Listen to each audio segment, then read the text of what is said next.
Let's get you to some FIFA news just in. Spain just won against Argentina moments ago there. Let's get out to Rebecca Castor with the breaking. I'm sure, Rebecca, all of that energy, you can feel it there at New York, New Jersey Stadium.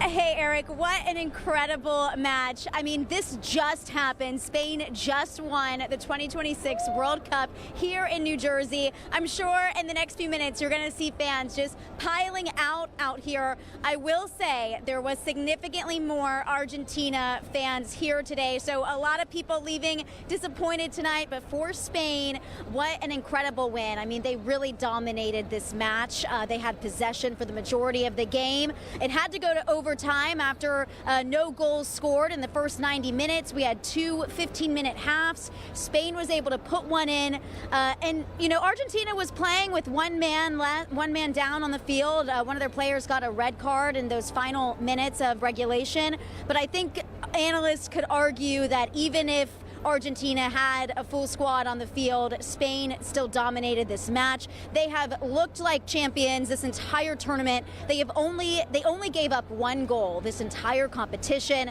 They have looked like champions this entire time. Now they're bringing the trophy home to prove it.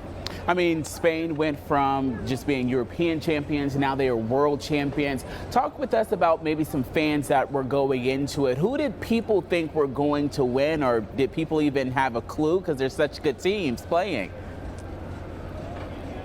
Yeah, so Spain was favored leading into this match just because of, like I said, they have dominated this tournament. They have made it look easy getting to this point.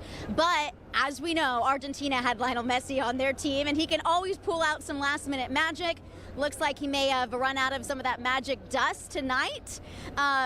Unfortunate for the Argentina fans that they weren't able to pull that off in overtime. But Spain looked great. I don't think people are surprised that they're going to bring home this trophy. All right, Rebecca Castor, I know the energy is just getting started there. Thanks for walking us through that one. Back here closer to home, thousands of people packing Piedmont Park for a celebration of soccer and sounds. Let's get out to Chair Jabor, who is live from that event there at Piedmont Park.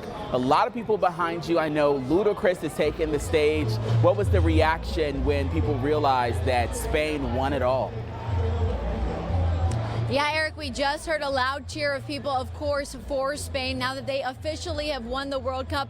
Take a look behind me. There's probably thousands of people right here at Piedmont Park, and the party is really just beginning. We've seen a lot more people show up here in the last hour, but there has definitely been more Argentina fans here than Spain fans. But again, this is just a big party to celebrate the end of the World Cup, and it's free for everyone here at Piedmont Park. Now, coming up here, there'll be a number of artists performing on the big stage with, of course, the main performance by Ludacris. I'm sure that's what brought out this crowd. We've already seen a lot of people come to the event for the concert. Now, we did speak with some fans earlier this afternoon about what it's been like to be in Atlanta for the World Cup. Let's take a listen. We just wanted to support Atlanta, being able to be a host city for FIFA, knowing this is like almost a one-in-a-lifetime thing. We said let's come out here and celebrate for the last little big bang. Really amazing to see Atlanta get involved with soccer, because everywhere I go before the World Cup, people don't really talk about soccer a lot. So I feel like the World Cup has really boosted soccer. It's boosted its popularity a lot. So it's been pretty good. Now, Eric, I'm sure you can hear that music behind me. That, of course, means the party's about to start here. This goes until 8 p.m. tonight. Again, there's going to be a number of different performances. Of course, the big one is Atlanta's Ludacris. We'll be here and keep you updated. But for now, reporting live from Piedmont Park, Tara Jabor, Fox 5 News. All right, I know a lot of energy out there, Tara. Good to see people still out there, even though the rain is. We'll check back in with you later tonight. I hear them starting it up behind you.